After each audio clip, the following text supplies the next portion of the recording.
You're listening to Garden Master Ken Lain and the Top 10 Gardener Podcast. Welcome to the Top 10 Garden Show.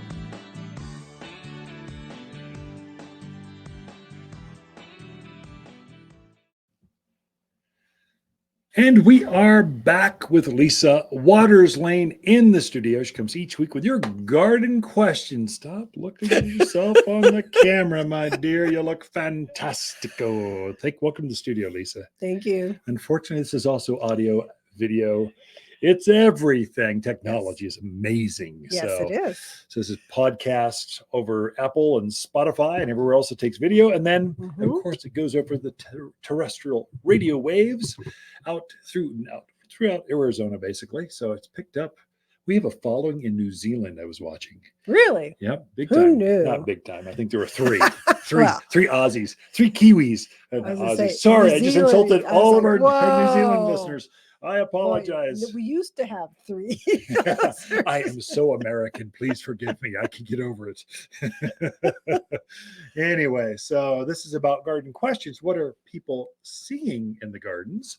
So why don't we jump right in and see what's going on? All right. Our first question is from Rob. He's in Prescott. Hey, Rob. He had a large maple, fairly mature. It was dying off on one side. Yeah. He found the gopher and disposed of the gopher that was causing the die-off.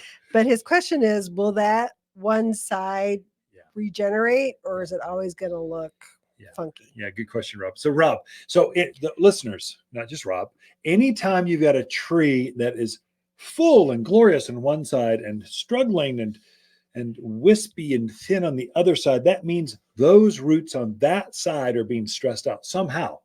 Gophers are an obvious choice here in Arizona or the Southwest. In the East Coast, it might be what are they called? Moles. So we have moles. On the East Coast, we don't have those here. It might be prairie dogs. That's a northern part, but it could be grubs, little tiny insects eating the roots, but something's going on. And so, Rob, good for you, man. You caught it. That's awesome.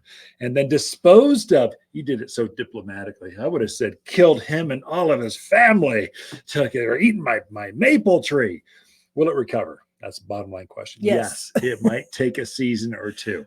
So those roots will have to regrow, and you want to encourage new root growth. How do you do that? Right now, take total advantage of the rains. Anything stressed right now, fertilize it with 744 all-purpose plant food. That's a no-brainer.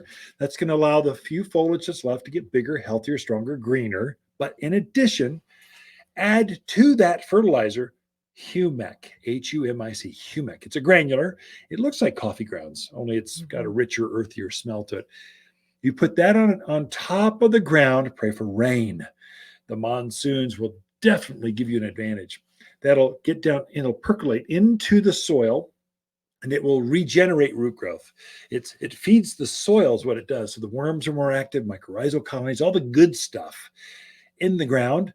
And when the plant goes, wow, the ground, there's something going on here. So it's alive. The plant goes, I think I'll send some roots off here. So it kind of tickles the feet so that it pulls the roots down deeper, and it boosts the mycorrhizal energy of the soil. So the mycorrhizals are the things that attach themselves to new root growth, and it elongates kind of a symbiotic relationship with the roots to elongate those so the plant can absorb. And within a season, by next spring's growth, you'll never know that gopher was ever there. And so that's kind of how you get past that. But I would do that now, Rob, immediately. Like you should feel the pressure, like before the next rainstorm, now. And then I would follow up again in like October.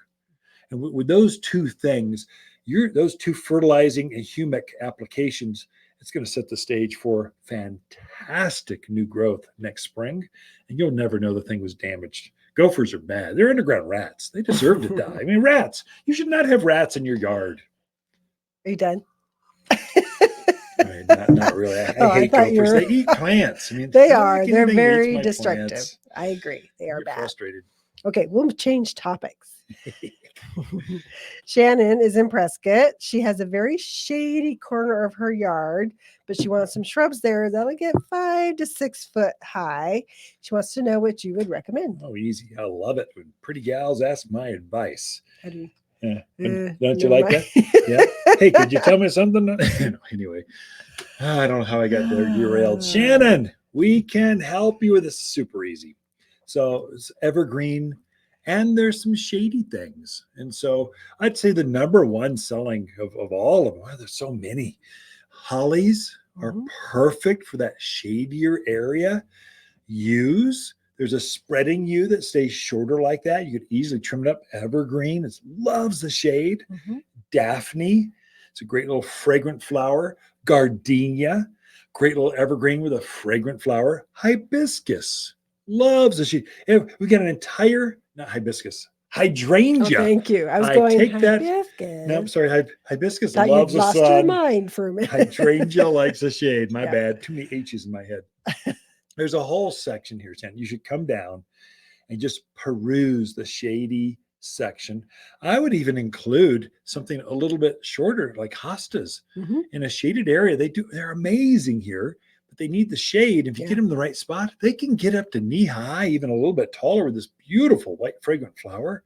Great perennial for here. Heucheras. We can go on and on and on.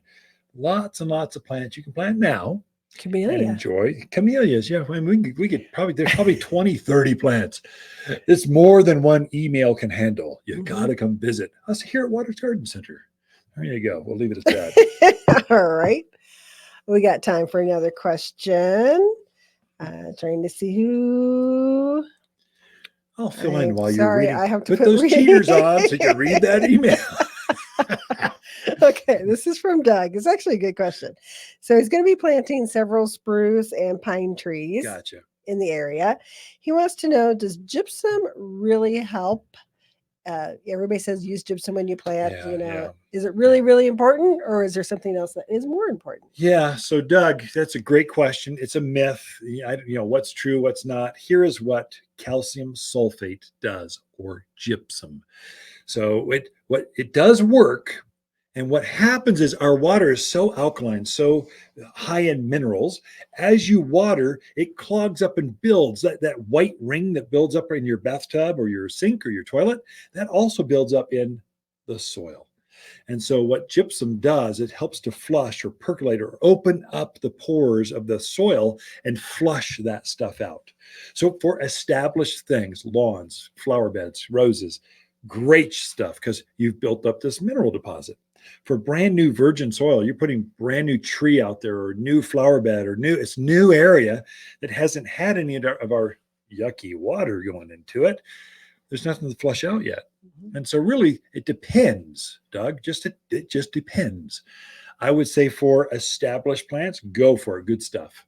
But for new things, I think you're much better off. A better way to do this is to add more mulch, more organic premium mulch.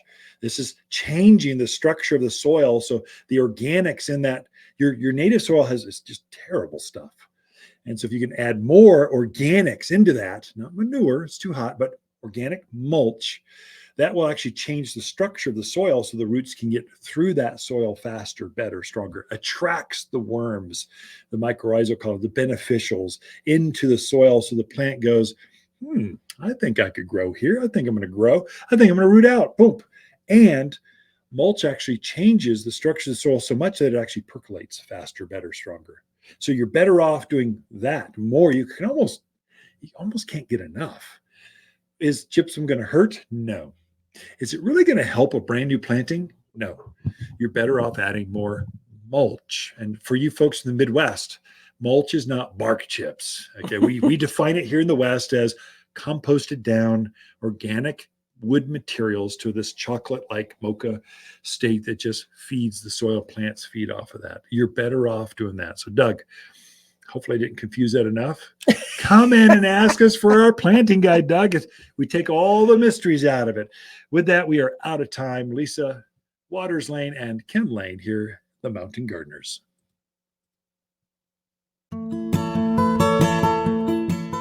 Plant summer shade with the best trees. We've collected 700 mountain hardy trees for summer-long shade, privacy, and wind protection. We guarantee you will fall in love with a backyard that is cool again. Summer rains make this the ideal season to plant new trees for summer-long shade. And Waters Garden Center can help. Waters Garden Center, 1815 Iron Springs Road in Prescott.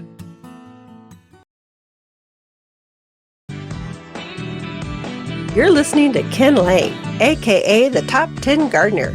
Ken can be found throughout the week in Prescott at Waters Family Garden Center. Listen daily as he answers the top 10 questions of the week, streaming on Apple, Google, Spotify, or wherever you download your podcasts.